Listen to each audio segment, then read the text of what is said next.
آج کے پروگرام میں ہم بات کریں گے کہ کیا دوسری بار سہیل انور سیال کو سندھ کا وزیر داخلہ بنایا جا رہا ہے، اور بالآخر جو ہے وہ ایس ایس یو کے کمانڈنٹ انور کیتران کو سندھ پولیس کے آئی جی غلام نبی میمن کی جانب سے ایک شٹ اپ کال دیے جانے کی اطلاع ملی ہے۔ اس کی کیا وجہ ہے، اس پر آج کے پروگرام میں ہم ڈیٹیل سے بات کریں گے۔ پروگرام میں ہم یہ بھی بات کریں گے کہ کیا وجہ ہے کہ سندھ پولیس کے آئی جی خود سسٹم کی سفارش پر تعینات کیے جانے والے ڈسٹرکٹ ایس ایس پی سے تو لا علم رہے، لیکن انہوں نے جو ہے وہ سسٹم کے تعلق کے الزام میں جو ہے خود بوڈ بیسن اور کلفٹن تھانے کے ایس ایچ اوز کے خلاف کارروائی کرنے سے گریز نہیں کیا۔ یہ کیوں چراغ تلے اندھیرے والی صورتحال اس وقت ہمیں سندھ پولیس میں نظر آ رہی ہے، اس پر بھی آج کے پروگرام میں ہلکی پھلکی روشنی ڈالیں گے۔ میں حنیف دوامی اور آپ لوگ دیکھ رہے ہیں پروگرام دا عوامی شو۔ کراچی میں بلاول ہاؤس میں براجمان سیاسی تجزیہ نگار، دانشور اور خود پاکستان پیپلز پارٹی کے تھنکر گرو جی نے جو ایک رپورٹ بھجوائی ہے، ان کی رپورٹ کے مطابق انہیں اڑتی اڑاتی اطلاع جو ہے خود بلاول ہاؤس جو ہے اس سے یہ اطلاع ملی ہے کہ صوبائی وزیر داخلہ جو ہیں، جو کہ اس وقت ملک سے باہر ہیں، یعنی کہ ضیاء النجار جو ہے وہ ان کے دن گنے جا چکے ہیں۔ اب یہ رہا ہے کہ ان کی جگہ انور سہیل سیال کو دوسری بار جو ہے سندھ کا وزیر داخلہ بنایا جا رہا ہے۔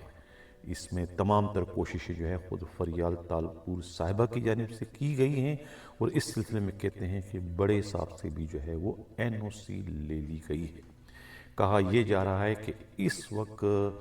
خود ضیاء النجار جو ہے وہ سنگاپور میں ہیں اور ان کے گردوں کا علاج کیا جا رہا ہے۔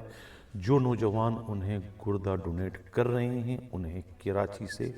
سنگاپور پہنچا دیا گیا ہے۔ اس گردہ دینے والے کا تعلق خود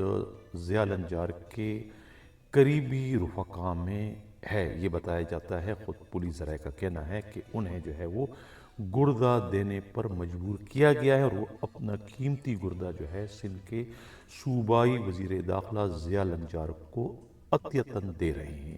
اور اسی مقصد کے لیے انہیں جو ہے وہ سنگاپور پہنچا دیا گیا ہے۔ اب گردہ تو تبدیل وہ کر دیں گے، صحت مند ہو جائیں گے، لیکن اس کے بعد انہیں جو ہے وہ بیڈ ریسٹ کرنا پڑے گا۔ اسی لیے کہا جا رہا ہے کہ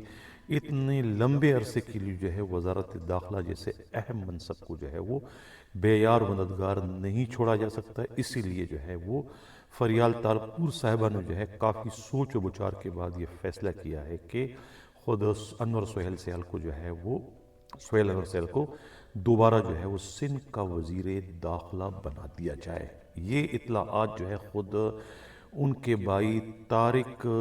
سہیل سیال نے جو ہے وہ انہوں نے اپنے قریبی رفقا سے اس کا انکشاف کیا ہے کہ ان کے بھائی جو ہے جلد جو ہے سندھ کے دوبارہ صوبائی وزیر داخلہ بن جائیں گے، اور سندھ پولیس کے آئی جی دوبارہ سے ان کے انڈر میں آ جائیں گے۔ اس قسم کے انکشافات جو ہے خود طارق سہیل سیال نے کیے ہیں۔ یہ کہنا ہے خود پولیس کے انتہائی قابل اعتماد ذرائع کا۔ دیکھنا یہ کہ اس پر عمل درآمد جو ہے وہ کب ہونے جا رہا ہے۔ ہم بات کرتے ہیں ایس ایس یو کے کمانڈنٹ انور کیتران، جو کہ گریڈ 19 کے ہیں۔ پچھلے دنوں انہوں نے ایک بڑا عجیب و غریب قسم کا آرڈر جاری کیا جو کہ انہیں نہیں کرنا چاہیے تھا۔ وہ اس آرڈر کے اجرا کے مجاز نہیں تھے۔ گریڈ 19 کا افسر کسی دوسرے گریڈ 19 کے افسر سے متعلق کوئی بھی آرڈر کرنے کا مجاز نہیں ہے، لیکن انہوں نے نہ جانے کس کے دباؤ میں آیا، ایکٹنگ جو ڈی آئی جی ان کے ہیں ڈاکٹر فاروق کے کہنے پر یہ آرڈر جاری کیا، یا کہ اپنے سابقہ ڈی آئی جی مقصود میمن کے کہنے پر۔ اطلاع یہ ہے کہ ایف ایس سی کے جو ایس ایس پی ہے خود عبداللہ میمن 26 دسمبر تک جو ہے وہ چھٹی پر ہیں، تو ظاہر ہے کہ 26 دسمبر تک وہ پوسٹ خالی نہیں رہ سکتی ہے۔ قانونی تقاضے پورے کرنے کے لیے اس کا چارج کسی نہ کسی کو دینا تھا۔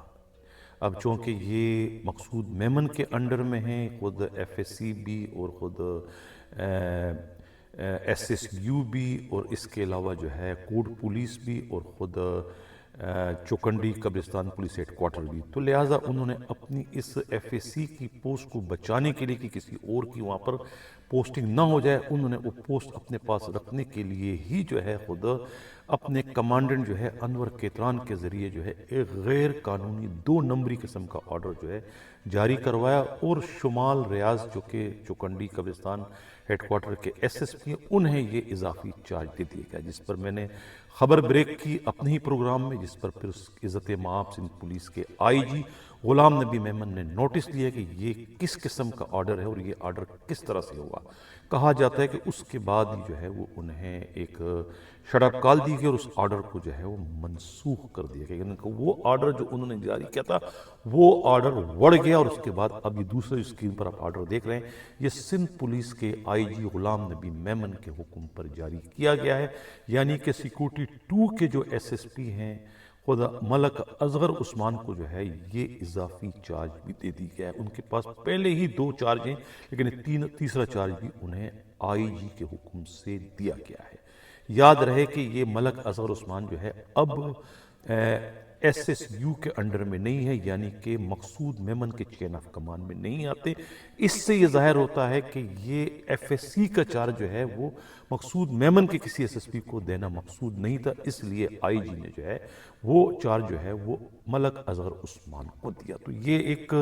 بہت ہی جو ہے خطرناک قسم کی صورتحال ہے اس وقت ایس ایس یو کے لیے۔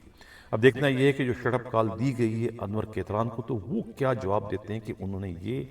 غلط قسم کا آرڈر جو ہے وہ کس کی خوشنودی حاصل کرنے کے لیے یا کس کے غیر معمولی دباؤ ڈالنے کی وجہ سے انہیں یہ غلط قسم کا حکم نامہ جاری کرنا پڑا۔ تو یہ تو تھا ناظرین ایس ایس یو کے اندر کی 2 نمبری کی متعلق۔ اب ہم بات کرتے ہیں خود آئی جی سندھ کی، یعنی کہ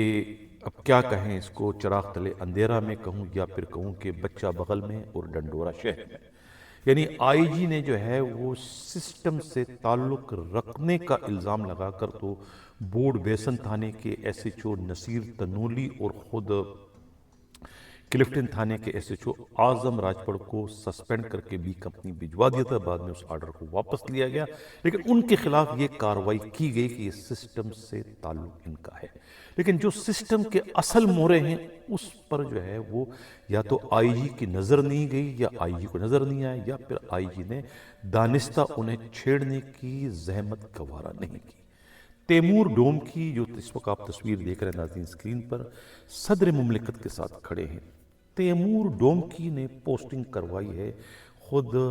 یہ فرخ رضا جو اس وقت ایس ایس پی ایسٹ ہے، آئی جی کے علم میں ہے، اور یہ پوسٹنگ بھی جو ہے وہ آئی جی کی مرضی کے سریعن خلاف تھی، لیکن آئی جی کو کرنا پڑا۔ اب یہ آئی جی کے علم میں تھا کہ اس کی پوسٹنگ کرانے والا تیمور ڈوم کی ہے۔ وہ تیمور ڈوم کی کون ہے یہ کسی سے ڈکی چکی بات نہیں، تیمور ڈوم کی خود اپنی ذات میں ایک بہت بڑا سسٹم ہے، زمینوں کے معاملات وہ بھی اسی طرح سے کرتے ہیں جس طریقے سے خود انور مجید کر رہے ہیں، جس طریقے سے خود روپوش علی حسن بروئی کر رہے ہیں، تو یہ بھی اسی قبیل کا بندہ ہے۔ اس کی سفارش پر اس ایس ایس پی ایسٹ کی پوسٹنگ کی، تو اس پر جو ہے وہ آئی جی کی نظر نہیں گئی اور آئی جی نے ان کے خلاف کارروائی نہیں کی، حالانکہ کارروائی ان کے خلاف ہونا چاہیے تھی۔ یہ لوگ جو ہے یہ زمینوں کے معاملات دیکھتے ہیں، لوگوں کی تباہی اور بربادی کا باعث اس قسم کے یہ ایس ایس پی ہوتے ہیں جن کے خلاف آئی جی نے کارروائی نہیں کی۔ وہ پھر سب سے بڑھ کر راؤ خالد، اسکرین پر آپ تصویر دیکھ رہے ہیں، راؤ خالد آئی جی صاحب جانتے ہیں کہ راؤ خالد کی پوسٹنگ کس نے کرائی ہے؟ راؤ خالد کی پوسٹنگ انور مجید نے کرائی ہے۔ انور مجید کے ساتھ ان کا بیٹا اکاؤنٹنٹ ہے، یہ وہی راؤ خالد ہے جنہوں نے چٹکی بجا کر جو ہے اس وقت کے سب سے موزور قسم کے ڈی آئی جی عبد الخالق شیخ کو کھڑے کھڑے جو ہے وہ سیٹ سے ہٹا دیا تھا، کیونکہ خالق شیخ نے جو ہے وہ انہیں جو ہے وہ سسپینڈ کیا تھا، پھر ڈسمس کر دیا تھا، اور انہوں نے کہا تھا کہ میں تو بحال ہو جاؤں گا لیکن میں تم سے بدلہ لیے بغیر نہیں رہوں گا۔ انہوں نے جو کہا تھا کر کے دکھا دیا اور انہیں جو ہے وہ تبدیل کر دیا۔ اس کے بعد سے وہ سندھ میں دوبارہ نہ آ سکے کیونکہ انور مجید ان کے خلاف ہو گئے تھے۔ جو کہا راؤ خالد نے انور مجید نے وہی کیا۔ یہ راؤ خالد بن قاسم تھانے کے سچو لگے ہوئے ہیں، ہیں تو بن قاسم کے سچو، لیکن گڈاب میمن گوٹ میں جتنی بھی زمین ہے انور مجید کی، سب کی دیکھ بھال یہی کر رہے ہیں، وہاں بیٹھ کے سارا کام کر رہے ہیں۔ قبضہ کروانا، قبضہ چھڑوانا جو ہے یہ راؤ خالد کے دائیں ہاتھ کا کام ہے۔ تو یہ آئی جی صاحب کو نظر نہیں آ رہا ہے، مجھے صاحب کہنا پڑ رہا تھا کہ میں ان کی توجہ حاصل کر سکوں کہ یہ آپ کا اصل کام ہے، ان کے خلاف کارروائی کرنا۔ آپ کو پتہ نہیں کس نے مشورہ دیا کہ یہ جو ہے کہ نصیر تنولی کو چھیڑا جائے یا اس کو چھیڑا جائے، یہ دونوں بھی انور مجید کے بندے، اس میں کوئی شک نہیں کہ یہ انور مجید کے بندے ہیں۔ لیکن انور مجید کا بندہ ہونا کوئی گناہ نہیں ہے، انور مجید کا بندہ ہونا کوئی جرم نہیں ہے، انور مجید کا بندہ ہونا جو ہے اس بات کی علامت نہیں ہے کہ ان کے خلاف آپ کارروائی کریں۔ بھائی آپ نے زمینوں کے معاملات میں تو یہ ملوث نہیں ہے نا،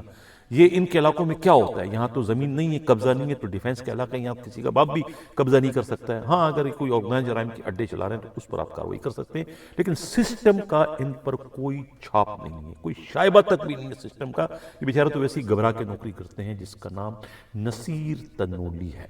یہی وجہ ہے کہ تین آئی جی ان کے پیچھے کھڑے تھے۔ میں نے پروگرام کل اس پر ڈیٹیل سے میں کر چکا ہوں، تو میں یہ بتانا چاہ رہا تھا کہ آئی جی کو اگر کارروائی کرنی ہے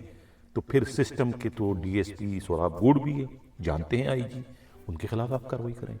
سسٹم کے تو آپ کے ایس ایس پی ایسٹ ہیں، ان کے خلاف آپ کارروائی کریں، جانتے ہیں۔